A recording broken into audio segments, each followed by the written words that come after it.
பிரியமானவர்களே, ஆண்டவரும் உலக இரட்சகரும் மீட்பருமாகிய இயேசு கிறிஸ்துவின் இணையற்ற நாமத்தில் என் அன்பின் வாழ்த்துக்களை தெரிவித்துக் கொள்கிறேன். கர்த்தர் ரொம்ப நல்லவராக இருக்கிறார். அவர் நேற்றும், அவர் இன்றும், அவர் எப்போதும் மாறாதவராக இருக்கிறார். வானத்தையும் பூமியை உண்டாக்கின கர்த்தரிடத்திலிருந்து நமக்கு ஒத்தாசை வந்து கொண்டு இருக்கிறது.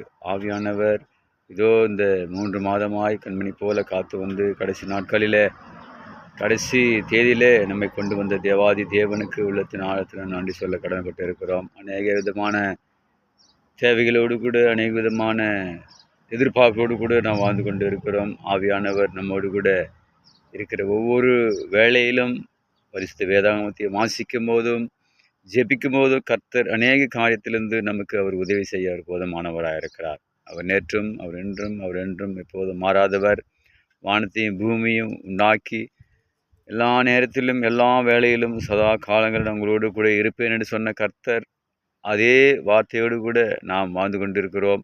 இந்த சிலுவை நினைவு நாட்களில் நாம் வாழ்ந்து கொண்டு இருக்கிறோம். இதோ உனக்காக நான் மரித்தேன், நீர் எனக்காக என்ன செய்தா என்ற வார்த்தையோடு கூட இந்த நாட்களில் நாம் பார்ப்போமானால் இதோ மரணத்தை ஜெயித்தவர், பாதாளத்தை வென்றவர் நம்மோடு கூட இருக்கிறார். சிலுவை நோக்கி பார்க்கும்போது எல்லா காரியத்தையும் அவர் முடித்து எல்லா வேளையிலும் இதோ வலது கைக்கும் இடது கைக்கும் வித்தியாசம் தெரியாமல் வாழ்ந்து கொண்டு இருக்கிற அநேக மக்களை நாம் பார்க்கும்போது இதோ அவர்கள் என்ன செய்கிறார்கள் என்று அறியாமல் செய்து கொண்டு இருக்கிறார்கள். இவர்களை மன்னியும் என்ற வார்த்தையோடு கூட அவர் மரணத்தை ஜெயித்தவராய் இன்றும் இந்த உலகத்திலே அவருடைய தேவனுடைய ஆவி நம்மோடு கூட இருக்கிற பரிசுத்த ஆவியானவர் எல்லா காரியத்திலும் இருந்து நமக்கு அவர் உதவி செய்ய அவர் போதுமானவராக இருக்கிறார். ஹல்லேலூயா.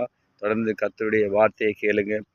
அவருடைய வார்த்தையிலே நிலைத்து நிற்போமானால் எப்போதும் நமக்கு வெற்றியை தருக அவர் போதுமானவராக இருக்கிறார். மனிதன வாழ்க்கையிலே வேதத்தை வாசிக்கும் போதும் இதோ எல்லாம் இழந்து போன வேளையிலும் இவருடைய வாழ்க்கையிலே எல்லாவற்றையும் இழந்து போனால் ஆனாலும் இதோ மரணபரி என்னும் உண்மையாக இருக்கும்போது கர்த்தர் கொடுத்தார், கர்த்தர் எடுத்தார், கர்த்தருடைய நாமத்திற்கு ஸ்தோத்திரம் என்று சொல்லும்போது எல்லாவற்றையும் அவர் இரட்டத்தனை ஆசீர்வாதத்தை தருகிற தேவனாய் காணப்படுகிறார். ஹல்லேலூயா.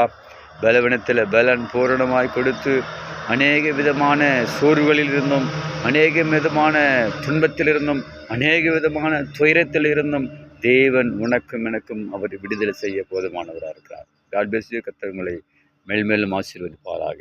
ஆமென்.